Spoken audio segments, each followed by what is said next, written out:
What is PDM and why is it needed?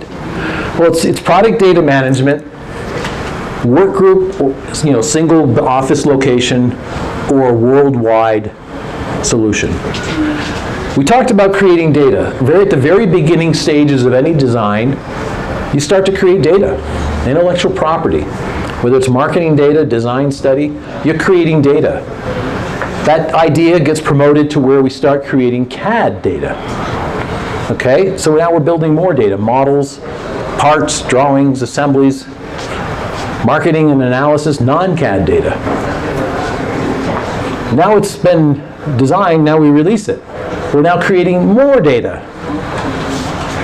Where are we putting all this data? And how is this data all related to the product that we're designing? Well, it's related because we just know it up here. All right? But what happens if you win the lottery? If you win the lottery tonight, are you going to, if it's a good lottery, are you going to work tomorrow?